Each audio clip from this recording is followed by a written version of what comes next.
Avis vascular centre మన దేశంలోనే the best varicose vein hospital. ఒకటికి 4-5 వీణలు కనిపిస్తున్నాయి ఎటువైపు చూసినా కూడా. నాకు అనిపిస్తుంది ఒక్కొక్కటి ఇంత అద్భుతంగా మీరు అరేంజ్ చేసుకొని ఇంత ప్రీషియస్ గా చూసుకుంటున్నారంటే ఒక్కొక్క వీణ వెనకాల ఒక్కొక్క అంటే రీజన్ ఏదైనా ఉండొచ్చు అని చెప్పి అనిపిస్తుంది. అసలు వీటి వెనకాల ఏదైనా రీజన్ ఉందా? ఒక్కొక్క వీణ ఒక్కొక్కటి స్పెషల్. ఒక్కసారి ఇంకా ఇవి కాదు, ఇంకా నేను మ్యూజిక్ రూమ్ లో ఇంకా ఉన్నాయి, ఫామ్ హౌస్ లో ఇంకో 4-5 వీణలు ఉన్నాయి. ఒక్కొక్కటి ఒక్కొక్క ప్రత్యేకత. ఇది నా ఫస్ట్ వీణ. నేను 2nd క్లాస్లో జాయిన్ అయ్యాను. 3rd క్లాస్లో కొన్నారు వీణ. అప్పుడు 2300 ఎంతో నా బాగా గుర్తు. సో ఇప్పుడు 60,000, 70,000, 80,000, ₹1,00,000, ₹1,50,000 అసలు ఇక అసలు హద్దులేవన్నమాట. సో ఇలాంటి వీణలు ఇప్పుడు అది వర్క్ చేస్తుందా? అయ్యో, అన్నిటినీ వాడతాను. ఇప్పుడు మీరు అది వాడుతున్నారు అయితే? అన్ని వాడతాను, వాడకుండా ఏ వీణని పెట్టను. నేను అందరికీ చెప్పేది అదే, వీణలు కొనుక్కుని అలా షోకేసులో పెట్టి దుమ్ము పట్టనివ్వకండి. అన్ని వీణలు వాడతాను నేను. సో స్ట్రింగ్స్ మారుస్తూ ఉంటాను, అన్ని వాడుతూ ఉంటాను. ఇది మా హస్బెండ్ నాకు ఒక 17 years బ్యాక్ అనుకుంటా గిఫ్ట్ చేసిన మినియేచర్స్. ఇవన్నీ చెన్నైలో కొన్నాం అనమాట. కొంటే అప్పటి నుంచి అలా కంటిన్యూ అవుతూ వస్తున్నాయి. స్పెషల్ గా చేయించడమా లేదంటే మ్యూజిక్ షాప్ లోనే కొన్నాం. ఓకే, మరి ఇది అవన్నీ నార్మల్ నేను తయారు చేయించుకున్న వీణలు అవన్నీ. ఆల్మోస్ట్ అన్ని మీరు రెడీ చేయించుకున్నవేనా? అంటే రెడీమేడ్ కూడా ఉంటాయి. ఇవి అన్ని నేను కొంచెం మ్యానుఫ్యాక్చరింగ్ చేయించుకున్నదా, టోన్ కోసం నాకు ఎలా కావాలి అదంతా చెప్పి చేయించుకున్న వీణలు ఇవన్నీ. కొన్ని డిటాచబుల్ వీణలు ఉన్నాయి, కొన్ని నేను డిజైన్ చేసుకున్న వీణలు ఉన్నాయి. చాలా చాలా వీణలు ఉంటాయి. కొన్ని వీడియోలో మీరు చూస్తూ ఉంటారు. అవును, నేను ఫాలో అవుతుంటా కదా రెగ్యులర్ గా మిమ్మల్ని. ఇప్పుడు ఖచ్చితంగా ఎవరి వృత్తి వాళ్ళకి దైవంతో సమానం. ఇంకా మనకు ఇదంటే మన ట్రెడిషన్ వీణ అంటే ఖచ్చితంగా కొన్ని రూల్స్ అండ్ రెగ్యులేషన్స్ ఉంటాయేమో అనిపిస్తుంది. నిజంగా వీణ పట్టుకోవడానికి ముందు నుంచి కూడా, ప్లే చేయడానికి ముందు నుంచి కూడా ఖచ్చితంగా ఏమైనా రూల్స్ ఉంటాయా? బేసిక్ గా అంటే ఇప్పుడు చాలా మంది పిల్లలు ట్రై చేయాలని చూస్తున్నారు, వాళ్ళకి కొంచెం నేర్చుకోవడానికి ఈజీగా ఉంటుంది ఏంటి అనేది. అంటే సంప్రదాయాల గురించి అంతే, సెంటిమెంట్స్ ఇప్పుడు అవన్నీ వర్కౌట్ అవ్వవు, అస్సలు వర్కౌట్ అవ్వవు. ఒకప్పుడు అలా నిష్టంగా ఉండేవారు, ఇప్పుడు కష్టం. ఇప్పుడు అది ఏమి లేదు. మన ఇంట్లో మెంబర్ ఎంతో, ఈవెన్ కూడా మన కూతురో చెల్లో అనుకుంటే ఏ ప్రాబ్లం ఉండదు. సో అలాంటి సెంటిమెంట్లు పట్టుకుంటే అవ్వదు. ఎప్పుడు ఎలా అనిపిస్తే అలా చేసేసుకొని అంతే అంతే. అసలు మీ ప్రాక్టీసెస్ గురించి మాట్లాడుకుందాము. అట్లానే మీరు ఇప్పుడు వీణా శ్రీవాణి గారు అని అంటే వీణా అనగానే ఇక్కడ ఫస్ట్ లిస్ట్ లో ఉండేది మీరే, ది బెస్ట్ అనిపిస్తుంది. మరి దీని వెనకాల నిజంగా ఎంతో కష్టం ఉంది, అది కనిపిస్తుంది. ఒక్కసారి మీ మాటల్లో విందామని. నేనే కాదు, నా మస్తు మంది విద్వాంసులు ఉన్నారు, వాళ్ళ ముందు నేను నథింగ్. కాకపోతే ఏంటంటే ఆ విద్వాంసుల విద్య వేస్ట్ అయిపోకూడదు. అంటే ఇప్పుడు ఎస్పి బాలసుబ్రహ్మణ్యం గారు ఉన్నారు, ఆయన వెళ్ళిపోయారు. మళ్ళీ ఆ టెక్నిక్స్ అవన్నీ ఎట్లా? సో అలాగా ఇప్పుడున్న విద్వాంసుల దగ్గర విద్య అంతా వేస్ట్ అయిపోకూడదు. మహా విద్వాంసులు ఉన్నారు, వాళ్ళ ముందు నేను అసలు ఎంత కూడా కాదు. ఆ విద్య అంటే ఈ పిల్లల్ని ఇప్పుడు నేను వాయిస్తుంటే చూస్తారు, నేర్చుకోవాలంటారు. అప్పుడు ఏం నేర్చుకోవాలి? ఫస్ట్ క్లాసికల్ నేర్చుకోవాలి. అంతే కదా. అప్పుడు ఆ విద్వాంసుల దగ్గరికి వెళ్ళి, ఆ గురువుల దగ్గరికి వెళ్ళి నేర్చుకుంటారు వాళ్ళు. సో దానికోసం ఈ నెక్స్ట్ జనరేషన్ని అట్రాక్ట్ చేయడానికి మాత్రమే నేను చేస్తున్న ఈ ప్రయత్నం. సో ఆ ప్రయత్నంలో చూసుకుంటే కొంచెం నేను మీడియా నుంచి వచ్చాను కాబట్టి ఆ టెక్నిక్స్ అన్ని నాకు తెలుసు కాబట్టి ఏం చేసేదానంటే, మనకి ఇప్పుడు ఫెస్టివల్స్ వస్తే వినాయక చవితి వస్తే వినాయక చవితి స్పెషల్ ఎపిసోడ్ వేస్తారు. అట్లా 2015లో ఏం చేసేదాన్ని, పాటలు ఎందుకు అలా వాయించకూడదు? అలా 2015 మీరు గూగుల్ చేస్తే ఎవరేంటి ఎప్పుడు స్టార్ట్ చేశారు ఏంటి అని ఇలా చిట్టా వచ్చేస్తుంది. ఎవరు మన నోటితో చెప్పక్కర్లేదు. సో ఏ ఫెస్టివల్ వస్తే ఆ పాట వాయించేదాన్ని. ఒక 1 year అది ఆ ట్రెండ్ చేశాను యాక్చువల్గా. ఆ తర్వాత వచ్చిన కొత్త సినిమా పాటలన్నీ వాయించేసేదాన్ని. సో అలా నెక్స్ట్ జనరేషన్ని అట్రాక్ట్ చేయడానికి నా వంతు ఏదో కొంచెం చేశాను. కొంచెం వర్కౌట్ అయింది. ఇప్పుడు కొంచెం వచ్చి అందరూ మాట్లాడుతుంటే అమ్మయ్య హ్యాపీ అనిపిస్తుంది. కొంచెం మస్తు వర్కౌట్ అయింది. ఇబ్బంది అనిపించిందా? అంటే ఆ 1 year మీరు కొంచెం రొటీన్ గా కాకుండా డిఫరెంట్ గా ట్రై చేస్తున్నాను. చాలా ప్రాక్టీస్లు అవసరం, చాలా చాలా. ఎందుకంటే కొన్ని అంటే నేను అన్ని శృతుల్లోనూ వాయించేస్తాను పాటలు. ఒక శృతుల్లో వాయించాను, అన్ని శృతుల్లోనూ వాయించేస్తాను. అది కష్టం యాక్చువల్గా. దానికోసము ఇంకొకటి ఏంటి తెలుసా, స్టేజ్ షోలు అనేవి ఎంత కష్టం అంటే మనకి ఎందుకు కూర్చొని చాలా జడ్జి చేసేస్తాం. అవును, మానిటర్స్ లేకపోయినా కొన్ని స్టేజ్ల మీద ఏం చేస్తారంటే డిమ్ లైట్లు ఆపి వెలిచి చేస్తుంటారు, కళ్ళు కనిపించవు సడన్ గా. సో అప్పుడు ఏం చేసేదానంటే నరసింహ సినిమాలో రమ్యకృష్ణలాగా 4 ఏళ్ళు ఒకే రూమ్ లో లైట్లు ఆఫ్ చేసి చీకట్లో ప్రాక్టీసు, డిమ్ లైట్లో ప్రాక్టీసు, సౌండ్ వినిపించకపోయినా ప్రాక్టీసు, మానిటర్స్ పెట్టుకుని ప్రాక్టీసు, వెనక పెట్టి ప్రాక్టీస్, మానిటర్స్ ముందు పెట్టి ప్రాక్టీసు. అట్లా అసలు స్టేజ్ మీద ఎటువంటి అట్మాస్ఫియర్ వచ్చినా సౌండ్ వినిపించకపోయినా సరే వాయించేటట్లుగా అలా ప్రాక్టీస్ చేశాను. నిజంగా ఎంత కష్టం అనిపిస్తుంది వింటుంటేనే. ఇప్పుడు ఇంత కష్టపడి మీకు మీరు అంటే లైట్ లేకుండా ఇన్ని రకాలుగా ట్రై చేశారంటే ఏదో ఇబ్బంది వస్తేనే ట్రై చేసి ఎగ్జాక్ట్లీ. ఒక్కొక్క షోలో నేను ఫేస్ చేశాను, ఒక 2 షోల్లో. అప్పుడు అంటే స్టార్టింగ్ స్టేజ్ లో 2015 అప్పుడు అమ్మో ఇది ఇలా వర్కౌట్ అవ్వదని చెప్పి ఇంకా ఆ రూమ్ ని అసలు పెద్ద లైట్లు పెట్టి, చిన్న లైట్లు పెట్టి, డిమ్ లైట్లు పెట్టి, లైట్లు ఆఫ్ చేసి అబ్బా రకరకాలు. ఇప్పుడు ఏంటంటే ఏ స్టేజ్ మీద ఏం సౌండ్ నాకు ఇబ్బంది వచ్చినా ఏం ఫరక్ పడదు అనమాట. సో ప్రాక్టీస్ వెళ్ళిపోతూనే ఉంటుంది. అంటే ఇదంతా అనుభవంతోటే వస్తుంది. ఎగ్జాక్ట్లీ. ప్రాక్టీస్ అంతే. గంటలు ప్రాక్టీస్. శృతి అన్నారు, నిజంగా ఈ శృతులు, పల్లవులు, స్వరాలు ఇవన్నీ అయితే మాకైతే ఏం తెలియదు. మీరు అలా వాయిస్తుంటారు, మీ కష్టం కూడా మాకు కనిపించదు, మేము ప్రశాంతంగా వింటూ ఉంటాము. ఇప్పుడు అంటే వెళ్ళాల్సిన శృతి ఒకటి ఉండి అది ఇలా వెళ్తే బాగుంటుంది అనిపించి సడన్ గా శృతి చేంజ్ చేసుకునే అవకాశాలు ఏమైనా ఉంటాయా వీణ వాయించడంలో? ఉంటాయి, ఎందుకుండా ఉంటాయి. అది కూడా ప్రాక్టీస్ వల్లే సాధ్యమా? అవన్నీ ప్రాక్టీస్ వల్లే. ఇప్పుడు కొంతమంది ఉంటారు, ఒక పాట ఎఫ్ స్కేల్లో పాడతారు, ఒక పాట సి స్కేల్లో పాడతారు, ఈ లోపల ట్యూన్ చేసుకుంటారు, ట్యూన్ చేసేసుకుని ఆ స్కేల్లో మార్చుకుంటూ ఉంటారు. ఆల్మోస్ట్ అందరూ ఇప్పుడు ఏమైపోయిందంటే ట్యూనింగ్స్ కష్టం అయిపోతున్నాయి కాబట్టి ఒకే స్కేల్లో వాయించేస్తుంటారు అందరూ. ఎందుకు వచ్చింది ఇప్పుడు ఇది ఏంటంటే ట్రాన్స్పోజ్ చేసుకోవచ్చు. ఇట్లా transpose in the sense keyboard transpose వేరు, ఇది వేరు. అంటే అంటే మధ్యమం నుంచి వాయించడం, పంచమం నుంచి వాయించడం, దేవత నుంచి వాయించడం, ఇది ఒక పెద్ద ఇది అదొక నెక్స్ట్ లెవెల్లో ఇది అలా వాయించుకుంటూ వెళ్ళిపోవచ్చు. ఇప్పుడు ప్రోగ్రామ్ లో మీ పక్కన అంటే ప్రోగ్రామ్ అనే కాదు, మీరు ఇంటి నుంచి స్టార్ట్ అయిన దగ్గర నుంచి ఒక ప్రోగ్రామ్ కి వెళ్ళే వరకు మీతో పాటు ఒక 3-4 ఉంటారు? లేదు, 5-6 మెంబర్స్ ఉంటారు. అంటే ఇదంతా టీం వర్కా లేదంటే? Team work. Okay, team work లేదు, team work in the sense నేను ఫస్ట్ టీంతో ప్లే చేశాను చాలా రోజులు. ఇక్కడ ఏమనాలంటే టచ్ వుడ్, అది కూడా చాలా హ్యాపీ నాకు.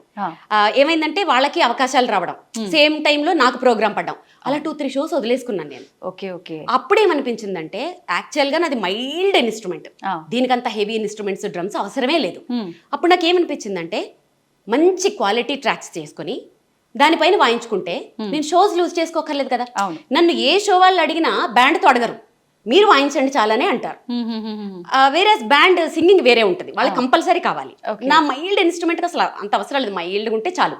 సో ఇప్పుడు నేను ఏం చేశానంటే మెయిన్ క్వాలిటీ ట్రాక్స్ ప్రిపేర్ చేసుకుని దాని మీద వాయిస్తుంటాను. బ్యాకప్ కింద కీబోర్డు, బేస్ గిటార్ ఉంటుంది అంతే. నాకు ఇప్పుడు మ్యూజిషియన్స్ లేకపోయినా కూడా నేను అసలు ఏది ఆగక్కర్లేదు, చక్కగా నేను నా షో చేసేసుకోవచ్చు. ఇది కూడా అనుభవమే మళ్ళీ. నిజంగా ప్రతిదీ అనుభవం లేదే. ఎందుకంటే ఒక టీం మీద ఆధారపడిపోయినప్పుడు ఆ టీం కొంచెం కుదరకపోతే, ఎవరికైనా బాగోకపోతే షో ఆగిపోతుంటుంది. అది నేను అంత రిస్క్ చేయలేను. అందుకని ఇప్పుడు టీం వర్క్ మీరు ఒక్కరంటే మీకు ఆల్రెడీ ఎక్స్పీరియన్స్ ఉంది అండ్ మీరు ప్రాక్టీస్ చేస్తూ ఉంటారు కాబట్టి ఎక్కడ ఏ ఇబ్బంది వచ్చినా అక్కడికక్కడ మీరు అల్లుకుపోగలరు. ఇంతమందితో వర్క్ చేస్తున్నప్పుడు ఒకవేళ సడన్ గా ఎవరైనా వచ్చి అంటే ఆ ఈవెంట్ కి సంబంధించిన వాళ్ళు ఈ సాంగ్ మాకు పర్టికులర్ గా వీళ్ళకు డెడికేట్ చేయడం కోసము అలా కావాలి అన్నప్పుడు, టీం వర్క్ అన్నప్పుడు ఒకరు ఒకలా అలా ఏముండదా?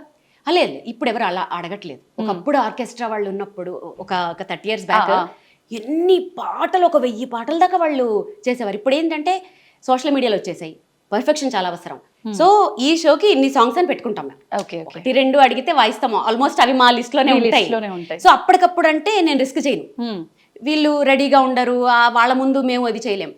సో కరెక్ట్ గా ప్రిపేర్ అయ్యి పర్ఫెక్ట్ గా ప్రజెంట్ చేస్తాం. ఎంతసేపు ఉంటుంది ఒక ప్రోగ్రామ్ కి? 1.5 hours.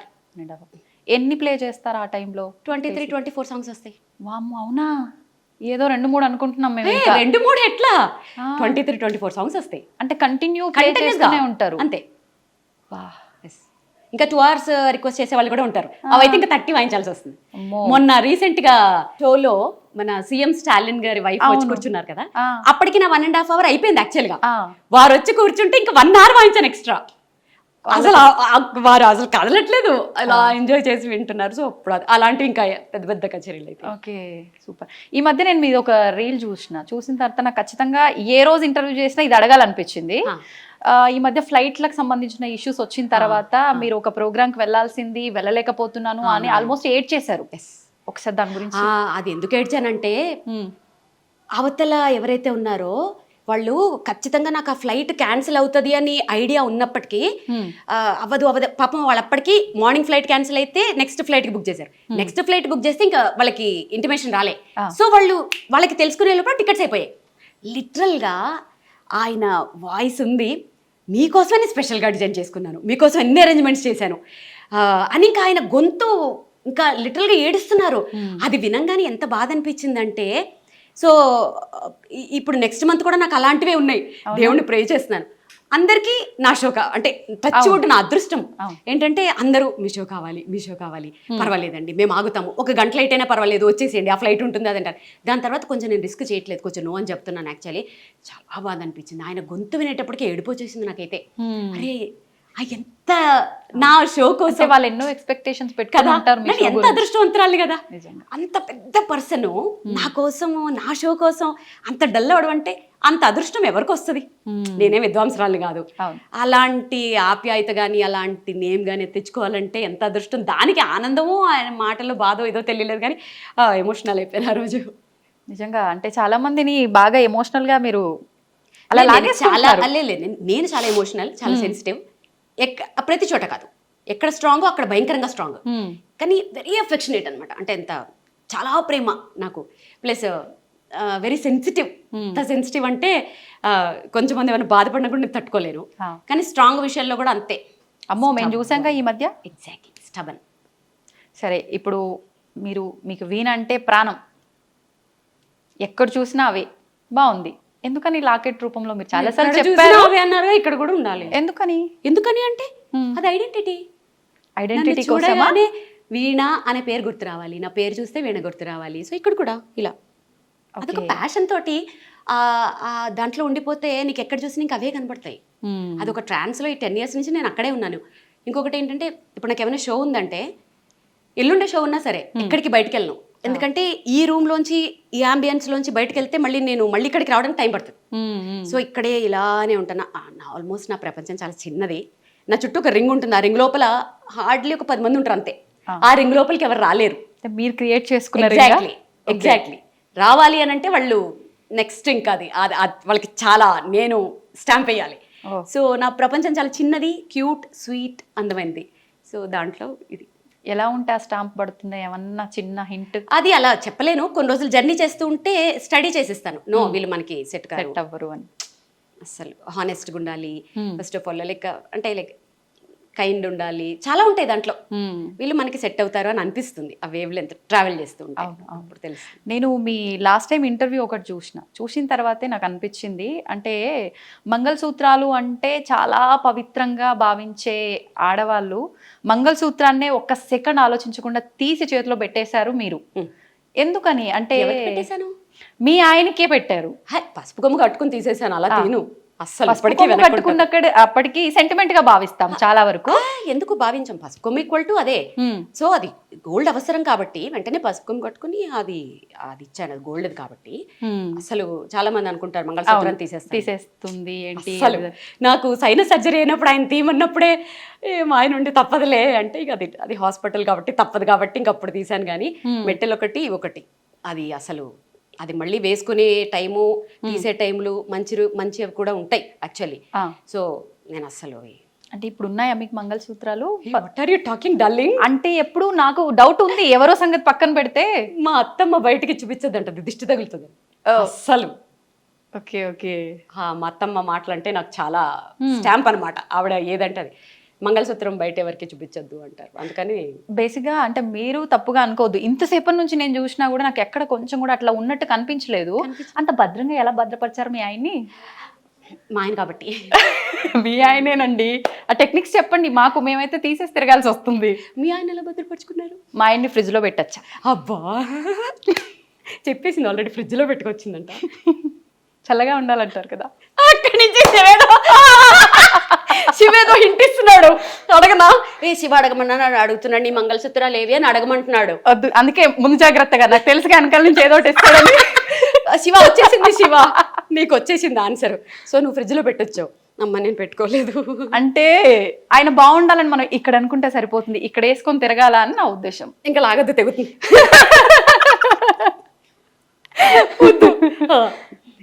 అయిపోయిందా మీ ఆన్సర్ ఇక్కడికి? అంటే నేను దీన్నే ఇంకా కంటిన్యూ చేయాలనుకుంటున్నా, మీరు తప్పుగా అనుకోవద్దు. దానికి ఒక ఆన్సర్, ఇప్పటి వాళ్ళకి ఒక మెసేజ్ ఇవ్వండి. ఈ ఎపిసోడ్ ఎన్ని 100 సంవత్సరాలు వేసుకుంటారో చెప్పరా? విఘ్నేష్ గారు మీరు ఎన్ని వందల సంవత్సరాలు ఎపిసోడ్లు వేసుకుంటారో చెప్పి మాట్లాడుతూనే ఉన్నాం. జస్ట్ ఒక చిన్న ఇన్ఫర్మేషన్ అంటే ప్రజెంట్ ఇంట్లో పేరెంట్సే పిల్లల్ని వాళ్ళ వృత్తిరీత్యా కావచ్చు ఏదో రకంగా తీసి మనం పెట్టడంలో తప్పు లేదు, నా వృత్తి ధర్మం అది అనుకుని వెళ్తే అమ్మ నా బూతులు తిడుతున్నారు నిజంగా. అంటే తీయాల్సినంత అవసరం ఏమొచ్చింది నీకు అని. అలాంటివి మనం ఇప్పుడు రిస్కులు చేసి మాట్లాడకూడదు. ఇప్పుడు కొన్ని ఉంటాయి, అది ఖచ్చితంగా ఇప్పుడు రేడియాలజిస్టులు ఉంటారు, వాళ్ళు ఆ రూమ్ లో పనిచేస్తారు, వాళ్ళు మెటల్స్ వేసుకోకూడదు యాక్చువల్లీ. అలాంటివి పక్కన పెట్టేద్దాం. ఇప్పుడు నువ్వు ప్రొఫెషనల్ వైజ్ గా ఏమన్నా చెయ్యి. ఇప్పుడు నేను కూడా అదే ప్రొఫెషన్ లో ఉంటే ఖచ్చితంగా తీసేస్తానేమో. అర్థమైందా? నేనైనా మా ఆయనైనా ఫస్ట్ విమెన్ ఎదుగుదలకే చూస్తాం. సో ఇప్పుడు నేను కూడా ఆ ప్రొఫెషన్లో ఉంటే తీసేస్తానేమో. వాళ్ళని నేను ఎప్పుడు తప్పు పట్టను. అవకాశం ఉన్నప్పుడు మేబీ కొంచెం దాన్ని దాచుకొని హైడ్ చేసుకొని ఇట్లా తెలివిగా వాడుకోవచ్చు యాక్చువల్గా. అలా చేసుకోవచ్చు అని ఒక ఇది అంతే. సరే, ఇంకా చాలా ఉన్నాయి మనం మాట్లాడుకోవాల్సినవి, ఇక్కడే ఆగిపోవద్దు. ఈ మధ్య మీరు చాలా ఎగ్జైటింగ్ అయిన ఒక ఫోటో ఉంది, ఒకసారి దాని దగ్గరికి వెళ్ళిపోదామా? మ్యాటర్ ఏంటంటే నేను ఈమె ఇవన్నీ వీటి గురించి అడుగుతుంది కదా, కొంచెం బాగుంటుంది, మీరు క్లోజ్గా అడుగుతారు అనుకుంటే అక్కడ నిల్చోబెట్టి మిమ్మల్ని క్వశ్చన్లు అడిగింది. అది నేను అక్కడ చూసి తట్టుకోలేక అది కాదు మ్యాటర్, ఎలా చేయాలో నేర్పిద్దామని వచ్చేసాను. నేర్పించేసి చెప్పేద్దాం. అయితే నాకు ఇందాక నేను రాగానే నాకు ఫస్ట్ 50 రూపీస్ నోటు నాకు అట్రాక్ట్ అయింది. ఎందుకు 50 రూపీస్ నోట్ అలా పెట్టుకుని అక్కడ డేటు అది యాక్చువల్లీ దాని వెనకాల ఒక స్టోరీ ఉంది. ఇప్పుడు మళ్ళీ మేడం నీకు తెలియదని చెప్తున్నా. నేను ప్రోగ్రామ్ చేస్తుంటే అయిపోయిన తర్వాత ఆయన పాప నడవడానికి కూడా రాలేదు, మెల్లగా నడుచుకుంటూ వచ్చి ఆయన పాకెట్ లో అంతే ఉన్నట్టుంది. అది ఎంత ఎఫెక్షనేట్ గా నోట్ ఇచ్చారంటే, నేను చిన్నప్పుడు అలా ఇచ్చేవారు, ఏదో కొంచెం డబ్బులు ఇచ్చి బ్లెస్ చేసేవారు. అసలు అది ఎంత ఎఫెక్షనేట్ గా ఇచ్చారంటే ఆ రోజు నేను అదొక పెద్ద అవార్డ్ లాగా ఫీల్ అయ్యాను. రాగానే ఫస్ట్ దాన్ని చాలా మంది కామెంట్స్ లో పెట్టారు, ఫ్రేమ్ చేయించండి, ఏమైనా ఐడియాలు ఇచ్చారు. సో అలా ఫ్రేమ్ చేయించి దాన్ని అలా గుర్తుగా పెట్టుకున్నాను. కానీ ఒక ఆర్టిస్ట్గా ఒక ఫేమ్ ఒక పొజిషన్లో ఉన్న వాళ్ళకి ఇలా తక్కువ డబ్బులు ఇస్తే ఒక్కలా ఫీల్ అవుతూ ఉంటారు.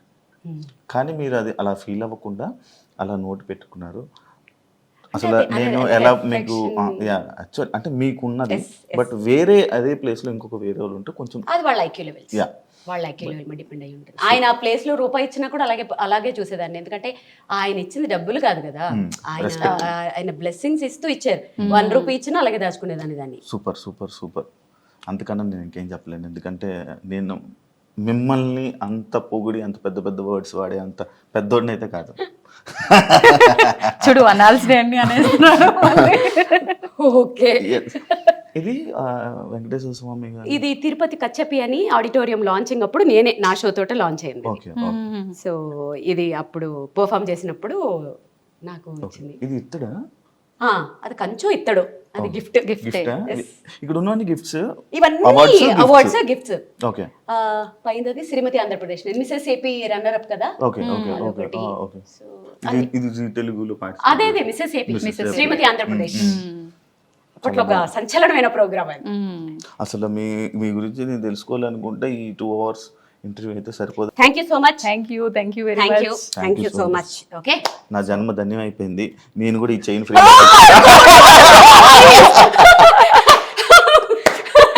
చిరంజీవి సినిమాలో సినిమా లేదు, బట్ అబ్బా చాలా రోజుల తర్వాత బాగా ఎంజాయ్ చేశాను.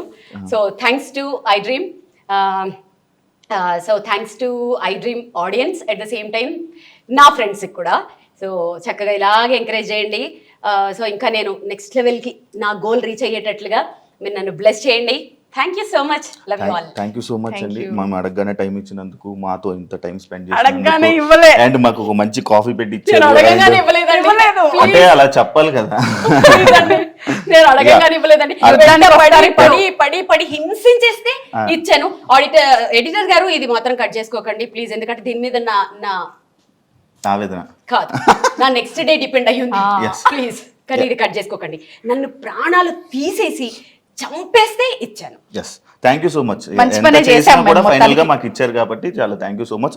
అండ్ మీరు ఇలానే ఈ వీణ గురించి దీని గురించి ఇంకా ఎక్స్ప్లోర్ చేసి ఇంకా వరల్డ్ వైడ్లోనే చాలా షోస్ని పెర్ఫామ్ చేయాలని మన తెలుగు ఆడియన్స్ని అందరినీ ఇలానే ఎంకరేజ్ చేసి and వాళ్ళందరినీ ఎంటర్టైన్ చేసి నాకు చాలా లాంగ్వేజెస్ ఫ్రెండ్స్ ఉన్నారు, తెలుగు, తమిళ, కన్నడ, మలయాళం, హిందీ, అంటే మరాఠీ, నాకు ఆ గుజరాతీ. భాషలు రావు కాబట్టి నేను వాళ్ళందరినీ తెలుగు కూడా audience ఎంటర్టైన్ చేయాలి. అందరినీ ఎంటర్టైన్ చేయాలని మనస్ఫూర్తిగా కోరుకుంటున్నా. Wish you all the best. Thank you so much. Thank you so much. Thank you so Thank much. you. చూసారు కదా ఎపిసోడ్, మీ అందరికీ నచ్చింది అనుకుంటా ఈ ఇంటరాక్షన్ అండ్ ఈ చిట్ చాట్. మళ్ళీ ఇంకొక వీడియోతో మళ్ళీ కలుస్తాం. అంతవరకు సియో. ఎందుకు 2 సార్లు చెప్పానంటే ఇన్ని కెమెరాస్ ఉన్నాయి, ఏ కెమెరాకి చెప్పాలో కన్ఫ్యూజ్ అయ్యి అన్ని కెమెరాస్ ఒకేసారి చెప్పేసా. Thank you so much. And for more videos, Please subscribe to iDream. Please subscribe to iDream. Please subscribe iDream. And please subscribe to iDream. For more videos, subscribe to iDream. please like, share, and subscribe to the channel. Congratulations, iDream. Subscribe to iDream. Subscribe to iDream. So subscribe to iDream Media. iDream team అందరికి huge congratulations. Please subscribe iDream Media. Please subscribe to iDream. Subscribe iDream. Please subscribe to iDream. iDream అంటే నా కళల ఛానల్ను subscribe చేసుకున్న నోరు తిరుగుతలేదు, మీరైతే గంట గుర్తు కొట్టండి. For more such videos, please subscribe to iDream. Subscribe to iDream. Please subscribe to iDream. Please subscribe iDream Media. Please do subscribe to iDream. Please subscribe to iDream Media. For best entertainment and information, please subscribe iDream. And don't forget to subscribe to iDream.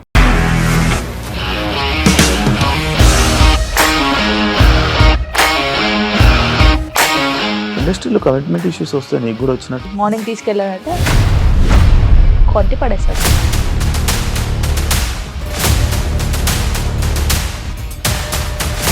ఒక్కళ్ళు కూడా చూడలేదు ఈ cinema అని చెప్పడానికి కూడా చాలా ధైర్యం కావాలి. అది నిజం కదా, దాంట్లో ధైర్యం ఏంటి? నెక్స్ట్ డే ప్లేట్ మార్చేస్తే తప్పు కదా. As of now, we are comfortable this అని నేను అనుకుంటున్నాను. రష్మిక గారిది మీది ఒకే ఊరు అంట కదా? నీకు కోపం వచ్చిందంటే బాగా తిట్టేత్తరా? తిట్టేద్దామండి. నిజంగా గేమ్ ని ఎలా చేంజ్ చేయగలిగారు? ఏపీఎస్ఎఫ్సి వాళ్ళకి 6 నెలల్లో నేను 6 లక్షలు కట్టా. బిజినెస్ చేయాలనుకుంటే it is as difficult as riding a tiger.